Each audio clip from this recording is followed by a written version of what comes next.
مطبخ سوزي، ازيكم يا حبايبي؟ عاملين ايه؟ يا رب تكونوا بخير. النهارده بقى هنعمل مع بعض وصفه حلوه جدا.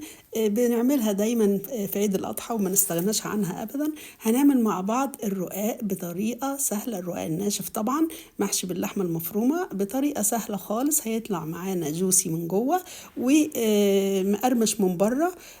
هيعجبكم باذن الله. بس يا ريت يا حبايبي لو اول مره تشوفوا القناه، لايك وشير وسبسكرايب للقناه.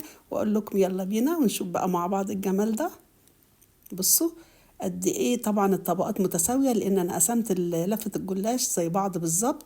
زي ما احنا شايفين الجمال ده حبايبي. على الطريقه والمقادير نشوفها مع بعض. المقادير بتاعتنا لفة من الرقاق 12 واحدة، عبارة عن 12 واحدة. هنقسم الكمية طبعا على 2. ومعانا صينية كبيرة، أهم حاجة الصينية تكون كبيرة عشان تبقى ناخد راحتنا يعني في التسقية لما نسقيها. ونص كيلو من اللحمة المتعصجة، احنا عارفين طبعا اللحمة المتعصجة بتعمل ازاي. ونص كوباية من السمنة المذابة. وكوباية من الشوربة، أي نوع شوربة احنا عندنا. لو ما عندناش ممكن نعملها بمكعب ماجي أو بمكعبين ماجي. وكوباية من الحليب، نفس الكوباية نعاير بيها. أول حاجة هنحط كوباية الشوربة في الصينية اللي احنا هنسقي فيها الرقاق بتاعنا. أنا اخترتها صينية كبيرة عشان ايه ما نعملش بقى بالمغرفة والمعلقة. هعاير دلوقتي كوباية من الحليب. الحليب بارد والشوربة هي اللي مغلية سخنة، علشان الرقاق بتاعنا خفيف جدا. فلو عملنا الاتنين سخنين هيدوب في قلب الشوربة والحليب. هنقلب المكونات دي مع بعض بعد ما نحط طبعا مكعبين ماجي عشان نحيق الشوربة بتاعتنا لو هي مش حايقة. مكعب تاني، اهم حاجة ندوبهم كويس جدا، ما يبقاش فيه حتت كده. اقلبهم بالمعلقة زي ما احنا شايفين. هنحط رشة من الفلفل الاسمر بعد ما دوبت الماجي، رشة من الفلفل الاسمر.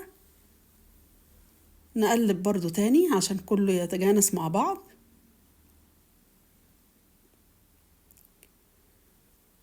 دلوقتي الصينية بتاعتنا أي مقاس احنا حابينه. أنا حبيت الصينية دي علشان السمك بتاعها أو العلو بتاعها عالية.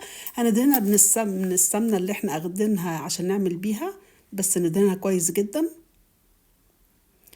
من الأحرف ومن القعرة بتاع الصينية. هنبتدي هناخد الرقاقة. هوريكم طريقة لتسقية الرقاق أو تطرية الرقاق.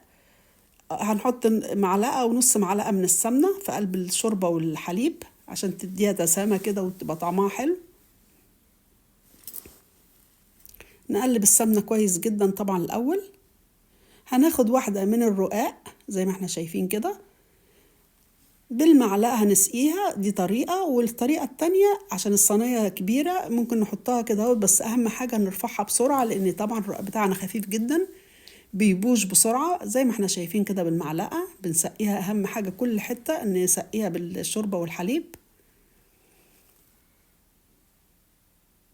كل حتة احنا بنسقيها زي ما احنا شايفين من ناحيتين طبعا. هنجيب الصينية بتاعتنا ونرص الرقاق. شايفين الرقاق بتاعنا طري ازاي وفي نفس الوقت متماسك، ما باشش مننا في الصينية اللي احنا بنسقي فيها. طبعا الصينية عشان صغيرة احنا هنتني الأحرف دي، مش هيأثر معانا خالص في الشكل بتاع الرقاق أو الصينية. أهم حاجة بين كل راق وراق ندهنها بالسمنة كويس جدا ونضغط بإيدينا علشان خاطر الرقاق بتاعنا يطلع متماسك، ما يبقاش كل واحدة لوحدها. بندهن السمنة زي ما احنا شايفين. طبعا الرقاق بيبقى حلو جدا وخفيف يا جماعة، أحسن من الجلاش بياخد كمية سمنة أكتر. هنعمل واحدة تانية زي ما احنا شايفين. المرة دي بقى من غير معلقة ولا حاجة. انا سقيتها في الصينيه والناحيه التانية من ناحيتين اهم حاجه. وبسرعه بسرعه بنشيلها طبعا عشان ما تبوش مننا في الصينيه. هنبتدي نرصها على الرق الاولاني. اهم حاجه بس الحته اللي احنا حطينا فيها وتنيناها يعني نخلي كل الصينيه سمك واحد. بنحط الناحيه التانية الحته اللي هنتنيها، ما نخليهاش في ناحيه واحده كلها. زي ما احنا شايفين بدوس بايديا كده عشان تطلع متماسكه وتطلع قطعه واحده. هندهنها برضو بالسمنه. السمنة دي براحتكم، عايزين تزودوا. انا ما حبيتش ازود كمية الدهون قوي عشان تبقى حلوة خفيفة كده. هعمل الست طبقات بالشكل ده، وبعدين نشوف هنعمل مع بعض هنحط اللحمة بعد كده في النص. بس كل طبقة وطبقة بندوس بايدينا كده ونضغطها بايدينا. بعد ما خلصت الست طبقات دلوقتي هنحط بقى اللحمة. كمية اللحمة دي براحتكم، عايزين تزودوا تقللوا. دي نص كيلو من اللحمة المتعصجة. اهم حاجة طبعا ما نحطش اللحمة في الحروف عشان ما تطلعش من بره. هنزل الكمية بتاعة اللحمة كلها واسويها كده في كل الصينية، متبقاش يعني في حتة واحدة. هوزعها كده بالشكل اللي احنا شايفينه.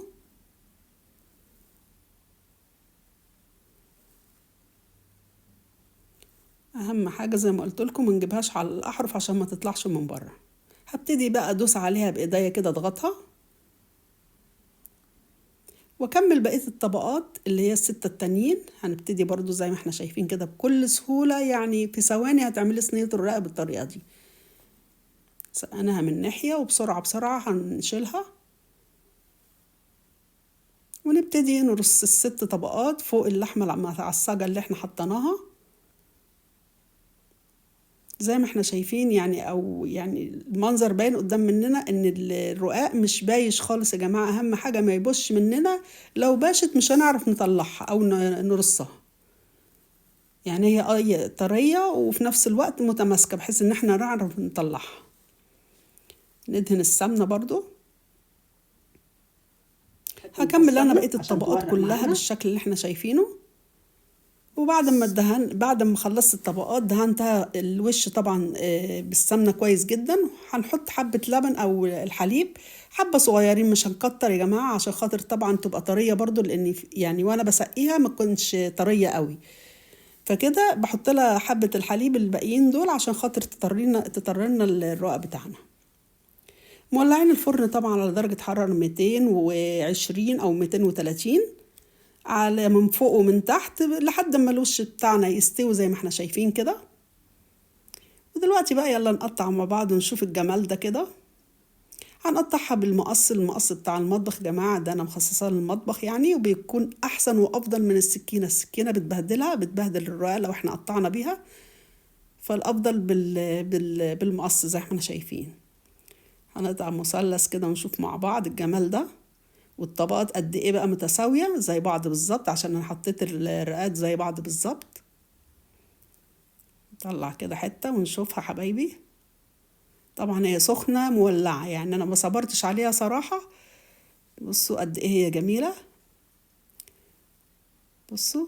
وبكده حبايبي وصلنا لنهاية الفيديو. اتمنى تكون الوصفة عجبتكم، ولو عجبتكم لايك وشير وسبسكرايب للقناة، واقول لكم باي.